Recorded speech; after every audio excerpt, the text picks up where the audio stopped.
જરૂરથી કરજો। क्या तुम्हें भी सबसे फास्ट स्क्रीन बंडल या डायमंड चाहिए? तो भाई इस ऐप को इंस्टॉल करना बिल्कुल मत भूलना। ऐप इंस्टॉल करो, फिर जो भी स्क्रीन इमोट या बंडल चाहिए उस पर टैप करो। અને વિડીયો છે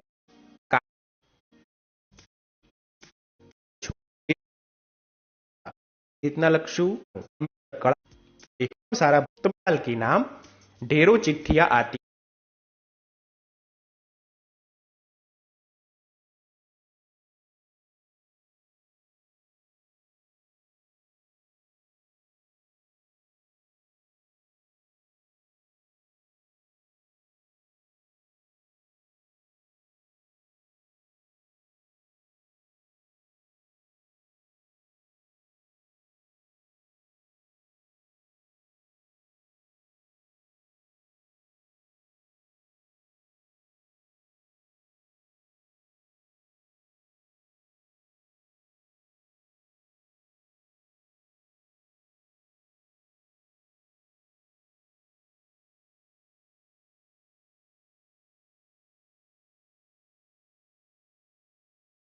पाँच 6 साल के थे तब वो अपने परिवार के साथ शिमला गए थे।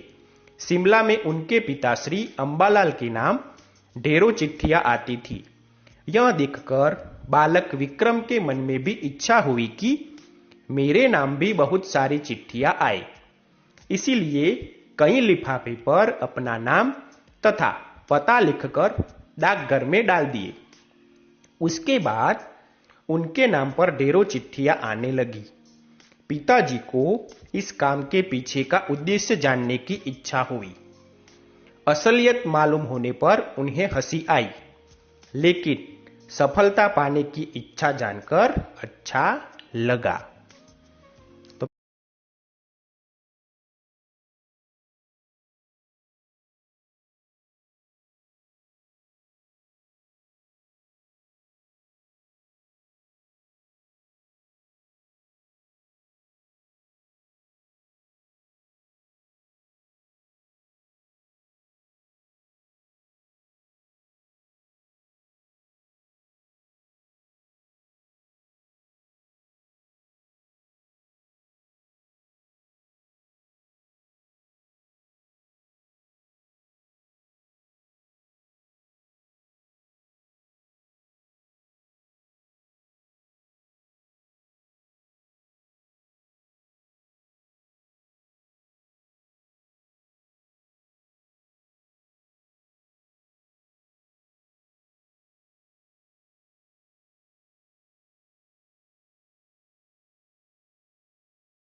મિત્રો, આ રીતે વિક્રમ સારાભાઈના જીવનમાં નાનપણની આ ઘટના આપણા એકમમાં આપેલી છે।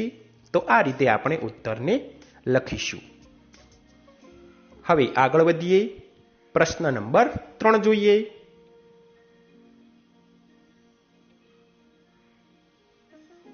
પૂછेंगे શિક્ષક આપેલા શબ્દ વાંચશે અથવા તમને પૂછશે। તમારે તે શબ્દોના ઉત્તર એટલે કે અર્થ શબ્દકોશમાંથી શોધીને આપવાના છે। તો મિત્રો, અહીં આપેલા શબ્દોના અર્થ રજૂ કરેલા છે। તમે જ્યારે તમારા સ્કૂલમાં જાઓ, શાળાએ જાઓ ત્યારે તમે આ પ્રવૃત્તિ કરજો। અત્યારે આપણે આપેલા શબ્દોના અર્થ સમજી લઈએ। તો જે तेरे पढ़ाई का कितना भी टफ से टफ क्वेश्चन हो, बस फोटो खींचो, अपलोड करो और ये आंसर बता देता है। जैसे कि ये रहा। अरे वाह मम्मी, ये और क्या करता है? अरे तेरे पढ़ाई में मदद करने के अलावा ये और भी बहुत कुछ करता है। ये दादी जो रोज रोज बीमार पड़ती रहती है ना, क्या लगता है उसका ध्यान मैं कैसे रखती हूँ?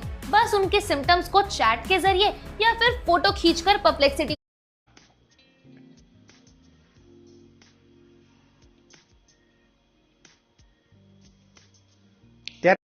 સાંસારિક, આકાશ અથવા આકાશી પણ અર્થ થઈ શકે.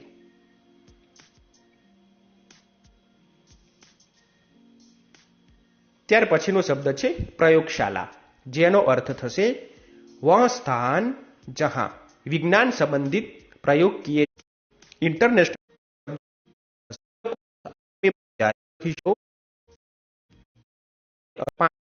રીતે